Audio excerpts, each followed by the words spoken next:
I am totally amazed how many couples never even talk about what's acceptable, what's okay, what's not okay, what do we want to do, what do we want to try to do, okay? And actually you just have the conversation.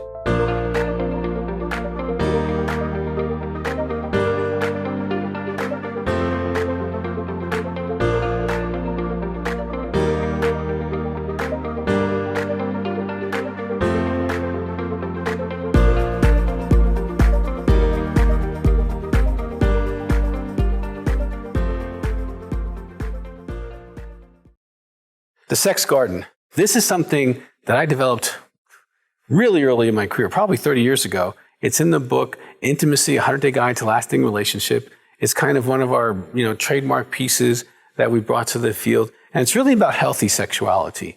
This is something every couple can do, every couple probably should do, and walk through it just to have the conversation. Because I am totally amazed how many couples never even talk about what's acceptable, what's okay, what's not okay. What do we want to do? What do we want to try to do? Okay. And actually you just have the conversation. So the garden is a place where you can have that conversation and decide what's in your garden. It won't be your neighbor's garden. Their garden will look different. And you guys will have different appetites and desires, and you have to negotiate this stuff. So as you walk through this, I'm going to help you create a garden on your own time, walk through that, talk through it, but this will give you a format so that we can be in agreement in our garden, so that if something's brought up, and we've already discussed that it's off the table, it should stay off the table.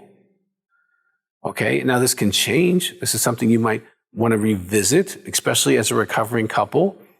That might be something you revisit in 6 months or a year and go, okay, here's our garden for now. This is what we're comfortable with. And if we want to experiment, there's a process for that, and we can talk about that. But for now, this is what's really what we both can really live with and enjoy and celebrate without any kind of nuances. So there's 3 parts to creating your garden. Number 1, the different types of sex acts. Make a list of those sex acts on a piece of paper. You know what they are. Okay, this, that, okay, whatever. Then positions. What positions are really acceptable to you? Both. So you write down, and you can create as many positions as you want, okay? But we're going to have to negotiate these positions, all right? Thirdly, places. Where is okay to be sexual and where is not okay to be sexual? Because the place can be very important or valuable to one person, maybe not so much the other. But again, does it provide safety? Is it legal? Okay, things like that. So then you get to vote on this process, and you both have equal voting power here, and you basically have 3 votes. Yes, I agree with that. That sounds fine with me. No, I don't agree with that. And W, when I want to, I will bring that to the garden. Now, if you happen to choose W as your vote, it's really important you declare frequency, because I find couples get confused about this. So you can pick anything you want here, but sex act B, and one person likes that, one person it's not a big deal.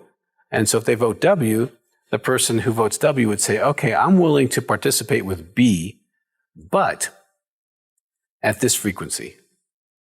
Once a year on your birthday, once a month, once a week, whatever, just so that the other person doesn't have an expectation that this particular sex act is going to be on a regular basis, if it's in your mind that it's going to be in a very irregular basis, because that can set up tension.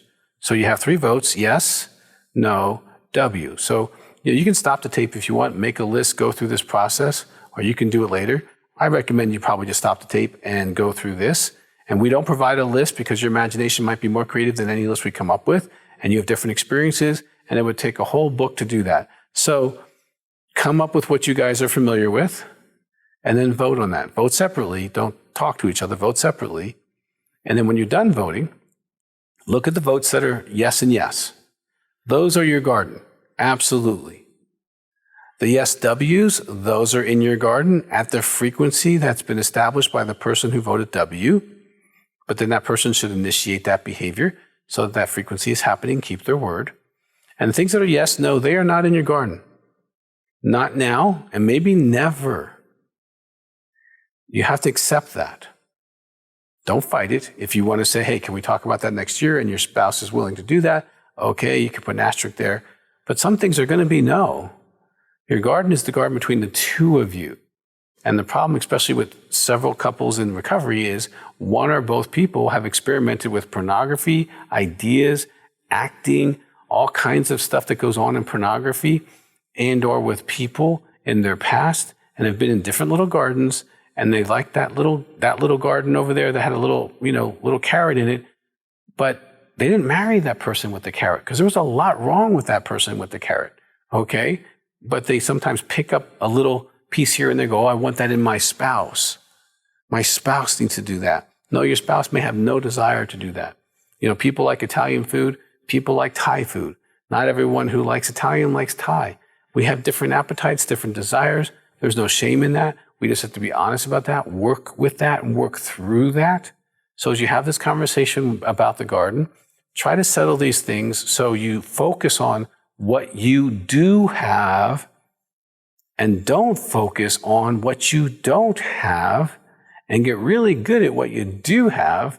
And then you can talk later about experimenting. So here's the process for experimenting. You both agree to experiment with something.